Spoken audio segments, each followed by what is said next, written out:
In the same year, the Hungarian king declared Duke Hrvoje a traitor and stripped him of all titles and possessions.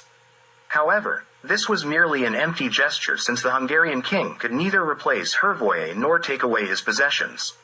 According to the agreement of 1408, the Duke only nominally recognized the rights of the Hungarian king over Dalmatia and Croatia without acknowledging his authority over himself. In reality, this was an attempt to break Duke Hrvoje's influence, as he was not on good terms with King Ostoja or Duke Sandalj at that time. On the other hand, the Hungarian king tried to gain control of Dalmatia and Croatia through this action. Under the pretext of deposing the traitor Hrvoje, Sigismund sent the Hungarian army to attack Bosnia in 1415, not targeting Hrvoje's possessions directly. The Hungarian forces were led by Pavle Kuper, Jovan Gorjanski, and Jovan Moravitsky. They advanced through the Bosna River valley towards Doboj. Before crossing the Sava River, the Hungarians occupied all of Hrvoje's possessions in Slavonia, except for the well-defended fortress of Požega. Hrvoje reconciled with King Ostoja, took command of the Serbian army, and confronted the Hungarians. At the same time, Hrvoje called on the Turks to attack the Hungarians in Slavonia. In June 1415, he intercepted the Hungarian forces near Doboj and inflicted a severe defeat upon them, capturing all three commanders. He sewed Pavle Kuper into a bull's hide and threw him into the Bosna River, saying, "You are the one who likes to bellow like a bull, so here's a bull's hide for you to bellow with while the water carries you." Despot Stefan ransomed Jovan Gorjanski and Jovan Moravitsky from captivity since they had some sort of friendship with him. Simultaneously, the Turkish army, sent by Sultan Mehmed I upon Hrvoje's request, passed through Slavonia, Croatia, and Slovenia, plundering as it went, and reached as far as Carinthia. Despite these military successes, the Serbian kingdom found itself in a very difficult position. Frequent wars and enemies from all sides, coupled with mediocre rulers on the throne and ultimately discord among the leading figures, were the consequences of this dire situation. In the winter of 1415, a Turkish army ravaged southern Bosnia and northern Hum, and no one attempted to drive them away. This army was led by Serdar Isak, and since no one pursued him, he settled in the upper Podrinje and Verbosna regions as if it were the Sultan's land. Thus, the Turks wedged themselves into the heart of the Serbian kingdom like a wedge. The illustrious Duke Hrvoje Vachik died in Kotor in 1416.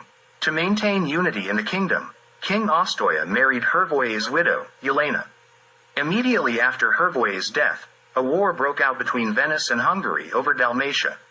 King Ostoja had no means to defend Dalmatia, and Dalmatian Serbs sided with Venice.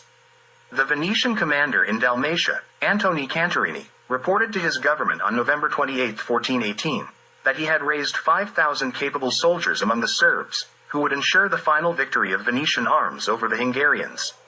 King Ostoja died in 1418, just when he was about to achieve internal unity and gather forces to fight against the Turks, who were seizing parts of his kingdom piece by piece. Ostoja was succeeded by his son Stefan, reigning from 1418 to 1421. This king did nothing noteworthy in history. When Venice captured Kotor in 1420, he was unable to take any action. In the same year, a peace treaty was concluded between Venice and Hungary, and Venice gained the maritime cities in Dalmatia. The Venetian victory was largely achieved with the help of Serbia. The state of the Serbian kingdom was very poor, primarily due to incapable rulers. The Turks still camped in Verbosna, while the Venetians and Hungarians were negotiating the division of Serbian Dalmatia. In those difficult times, Vojevoda Sandal advocated the restoration of Tvrtko to the throne as a lesser evil than the ruler who was in power, and Tvrtko returned in 1421. From that time, King Stefan vanished without a trace. The new Turkish Sultan, Murad II, attacked the Serbian kingdom with a large army in 1424. Prolonged and fierce battles were fought over several cities, and after a brief hiatus, the war was renewed in 1426. In that year, a truce was concluded between the Serbs and the Turks, through which the Turks gained control of several Serbian cities.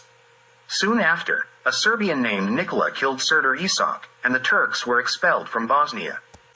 The capital of King Stefan Tvrtko II was the fortified city of Bobovac. Srebrenica, Zvornik, and Usora were not under his rule but were governed by Despot Đurđ Branković. The Serbian despotate was a vassal state of the Turkish Sultan, but at different times, it acted differently, sometimes as a completely independent state. Serbs from the kingdom and the despotate wanted to unify the two regions and create a strong Serbian state, but the Turks did not allow it. Raška, which largely corresponds to today's Kosovo region, was mostly part of the kingdom. The Turks had conquered several cities in Raška, but Ras and Pristina were under Serbian rule. The Turks launched a new attack on Bosnia and conquered the cities of Hodijat and Vrbasna in 1434. During this Turkish attack, it became evident that King Tvrtko II was poorly prepared for defending the state and proved to be incapable. Therefore, Vojevoda Sandalj, in collaboration with the despot, wanted to overthrow King Tvrtko and select a new king. Tvrtko was saved only by the swift death of Vojevoda Sandalj, who died on March 15, 1435. Sandalj was succeeded in the position of the Ban of Hum by his cousin Stefan. Upon hearing of the death of Vojevoda Sandal, the Hungarian king Sigismund ordered his nobles in Croatia, Frangipan and Taluk, to immediately mobilize their army and conquer Hum. They led a Hungarian-Croatian army and passed through Dalmatia, attacking Hum. The new vojevoda Stefan Hranic defeated and drove them out. Vojevoda Stefan undertook a campaign in the Primorje region in 1440 and captured Omiš, Poljica, the area along the coast between Omiš and Split, and the Primorje area up to the Krka River, except for the cities of Split, Trogir, and Šibenik, which were under Venetian rule. In the same year, the famous bridge and the new city of Mostar were built on the Neretva River, constructed by Radin Gost, Majordomo, of Vojevoda Stefan. The Turks settled in the territory of Despot Branković and attacked the kingdom in 1441. King Tvrtko entrusted the conduct of the war against the Turks to Vojevoda Stefan Hranic, and the Serbs managed to drive the Turks out of the kingdom and the despotate within 2 years. King Stefan Tvrtko II died in 1443. King Stefan Tomish 1443 to 1461. Tomish was the son of Duke Pavla and the grandson of King Dobis. Upon his coronation, he took the name Stefan Tomish. His royal title was King by the grace of God, of the Serbs, of Raška, Bosnia, the seaside, Hum land, Dalmatia, Croatia, Lower Craiova, Western regions, and Kadoma. However, the new king was no better than his predecessor. In 1444, Sultan Murat II came with a large army to the border of Bosnia. King Tomish was not prepared for war, so to avert danger, he paid the Sultan 25,000 gold coins and temporarily bought peace. Weak as a military leader and organizer, King Tomish tried to create as many friendly connections as possible to maintain his position. In 1446, he married Katerina, the daughter of Duke Stefan Hranic. He sought allies against the Turks from all sides, but he couldn't find them easily. He attempted to win over Janos Sibanyanin, Hungarian and other Catholic nobles. However, they all extorted him, demanding that he first convert to the Catholic faith before offering any help. It's tough when enemies demand assistance. Unsure of what to do, the unfortunate Tomish eventually converted to the Catholic faith. Pope Eugenius IV offered Tomish a royal crown, as if the crown with which he was crowned was not valid, even though it was the crown of King Stefan I crowned. Tomish rejected the Pope's offer because he feared a rebellion among his people. He needed military aid, not a crown. However, the promised military assistance from Catholic nobles proved to be empty. An even greater problem arose when on July 18, 1446, the Pope issued a proclamation supporting the king in the fight against the Turks and heretics. This meant supporting him against the Turks and his own people, as Catholics indiscriminately labeled both the Bogomils and Orthodox Serbs as heretics. Then came a new ultimatum. In exchange for military aid, Catholics demanded that King Tomish issue a proclamation against the Bogomils in 1459. This proclamation was a repudiation of King Tvrtko I's policies and the destruction of the foundations of the previous religious policy of the Serbian kingdom. This was truly the beginning of the end. Around 40 prominent Bogomil nobles from Bosnia left King Tomish and went to Duke Stefan in Hum. The king completely lost the support of his people. His conversion to the Catholic faith only brought him misfortune. He followed the advice of the Catholic Church and Catholic nobles, which weakened his kingdom and caused him to lose prestige in the entire Serbian world. Despot Đurđ Branković and Duke Stefan Hranić considered King Tomasz a traitor. Despot Đurđ entered Bosnia with an army and reclaimed his previous possessions that he had handed over to King Tvrtko II as a gesture of gratitude. King Tomasz sought aid from Catholic rulers for war against Despot Đurđ, including from Janos Sibanjanin. Janos smoothly replied in 1451 that he stood on the side of Despot Đurđ. King Tomasz had an even more difficult conflict with his father-in-law, the Grand Duke Stefan Hranić. He sent an army to take control of the Primorje region and called on Catholics to wage war against the Duke. Among these were the people of Dubrovnik, who joined the war against the Duke in 1451. The king and his allies managed to lure the Duke's younger son, Vladislav, who was in Dubrovnik, to their side. However, rebellion arose against King Tomasz among his own dukes. Peter Voisalic, a relative of the Grand Duke Hrvoje and a Bogomil by faith, and Vladislav Klasic, who was Orthodox. The Grand Duke Stefan defeated the people of Dubrovnik in 1453, and according to the peace treaty on April 10, 1454, they had to pay for the war damages. In the same year, the Duke regained control of the Primorje region, including the cities of Omiš and Klis. The Duke's son, Vladislav, came to his father and sought forgiveness. On this occasion, the Duke granted pardon to his son and all those who were influenced by the Catholic propaganda and stood with his enemies. Sultan Mehmed II the Conqueror, who ruled from 1451 to 1481, ascended the Turkish throne at the age of 21. He was the son of Murat II and Yelena, the daughter of Despot Đurđ. From his mother, he learned the Serbian language and spoke it better than Turkish. His main goal was to conquer the entire Helmsko Peninsula and make the Turkish Empire a great European empire. His military role models were Sandalj and Hrvoje, and he employed numerous Serbs, especially experts in cannon making, in his army. He captured Constantinople on May 29, 1453, making it the Turkish capital. 3 years later, he conquered the southeastern part of Bosnia and established a Turkish sanjak in Foča. This relatively easy success and news that King Tomasz lacked support among his people gave him the idea to secretly enter Bosnia and see for himself the state of the Serbian kingdom. He disguised himself as a peasant and walked through the cities of Bosnia until he was eventually discovered in Jace. When brought before King Tomasz, the king did everything possible to befriend the Sultan. After they became friends, the Sultan was allowed to return to Turkey. This friendship with the Sultan saved King Tomasz and deterred the Sultan from his intended attack. Despot Đurđ Branković died in 1456, and he was succeeded by his son Lazar. King Tomasz worked towards building a friendship with Lazar, but he soon died on January 20, 1458. The Serbs in the despotate chose Duke Mikhail Zebogović as the new despot, but Jarina Palaiologos, the cursed Jarina, the wife of despot Lazar, captured Mikhail, tied him up, and sent him to the Hungarian king Matthias Corvinus. Jarina and the entire Palaiologos family worked for the Catholics. King Matthias decided to support Stephen, King Tomasz's son, to become the new despot by marrying Lazar's daughter, Yelena.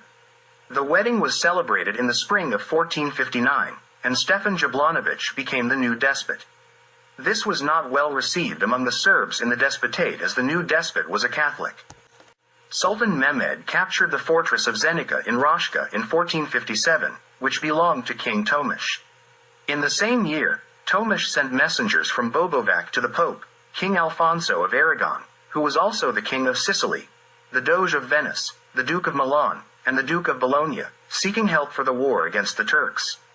He also asked the Pope for a crown and crusaders from the west. However, he received no assistance from anyone.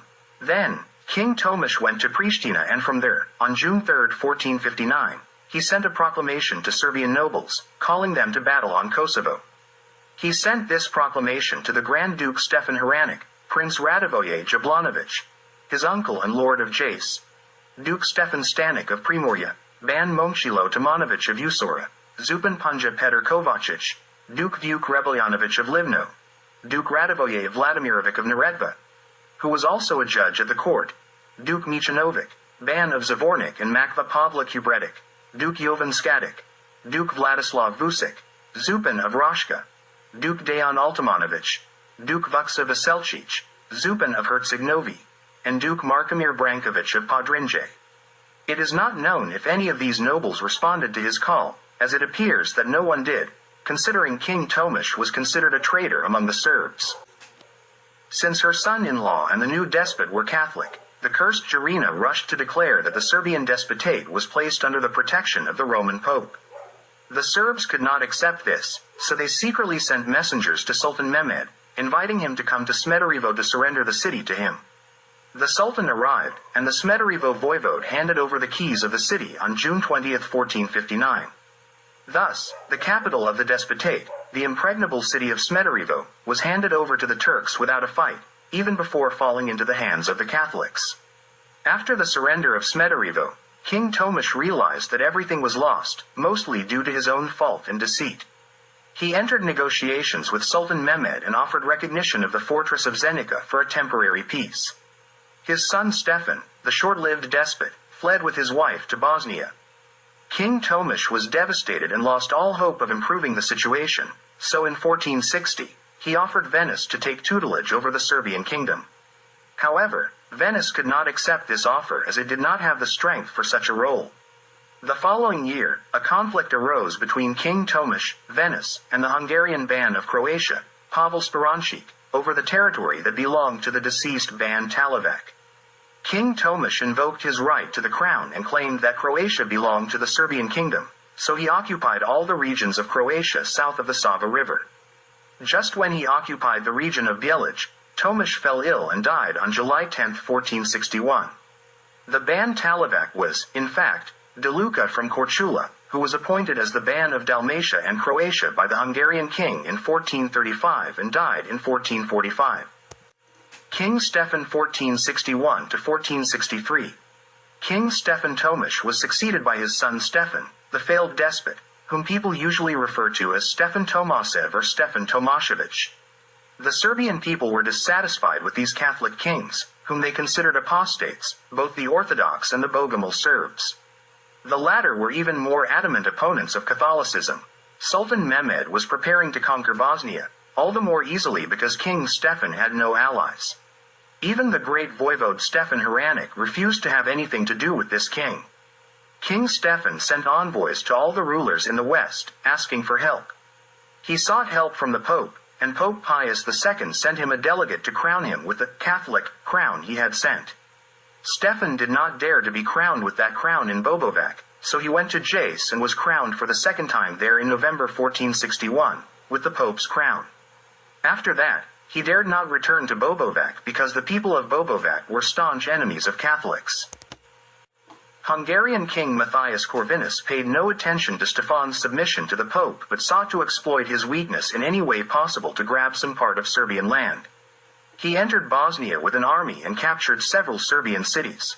Stefan had to renounce those cities and pay a large sum of money to obtain peace from the apostolic King Matthias.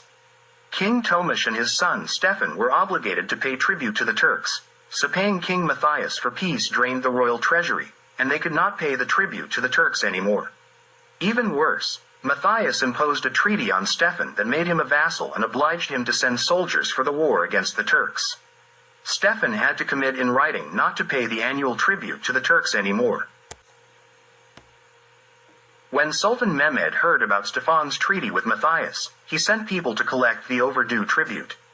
Stefan couldn't pay, and the Sultan's envoy reminded him of the consequences and left. Knowing what would happen, Stefan sought help from Catholic rulers over the winter of 1462, but received only vague promises from them. Realizing that he was lost, Stefan sent envoys to the Sultan, begging for forgiveness and promising to pay the tribute within the year, also asking for a peace treaty for 15 years. Mehmed pretended to be in favor of peace while the envoys were with him, but 5 days after their departure, the Turkish army marched towards Bosnia. Before the king's envoys left Jedran, a Serbian janissary named Mikhailo from Ostrovica warned them that the Sultan was only pretending and that the army was already preparing. However, the envoys didn't believe him and left with false assurances. The Turkish army consisted of 150,000 cavalry and even more infantry. The Turks concealed their route and arrived in Bosnia completely unexpectedly. They crossed the river Bosna, which was then called Iliris, and besieged Bobovac. The strong fortress of Bobovac could withstand a siege for at least 3 years, but the fortress commander, Radic, who was previously a Bogomil and was forcibly converted to Catholicism by the king, refused to fight for such a king and surrendered Bobovac without resistance. The news of the surrender of Bobovac spread like thunder, and the people did not want to fight but submitted to the Sultan. Seeing his misfortune as the people abandoned him, King Stefan left Jace and attempted to escape his country somewhere to the west. The Turks caught up with him in Cluj and captured him there. His uncle, Prince Radovoy, and another Jablanović were immediately beheaded under Cluj, while the king was taken with the Sultan. Sultan Mehmed was then besieging the town of Blagai in Hum, which belonged to Grand Duke Stefan Hranic. After just a few questions, the Sultan ordered the beheading of King Stefan right there under his tent. Thus, the last Serbian king from the Jablanović dynasty met his end in 1463. The Turks were unable to conquer any town in the realm of Grand Duke Stefan. All the roads and passes at the entrance to Hum were strongly defended. The Turks returned to Bosnia and took over 70 towns. They enslaved 100,000 people of both sexes and forcibly converted 30,000 young men to Islam and included them in the Janissaries. Hungarian King Matthias, like a vulture, rushed to seize some parts of the fragmented Serbian kingdom. After 3 months of siege and fierce fighting, King Matthias managed to capture Jace. This makes it clear that Bosnian Serbs surrendered to the Turks almost without a fight, while they fought fiercely against Catholics. The conclusion is evident. The reasons for the downfall of the Serbian despotate and the Serbian kingdom lie in the fact that the last 2 kings from the Jablanović dynasty were Catholics. The Turks only reaped the fruits of the destruction of Serbian states by Catholicism.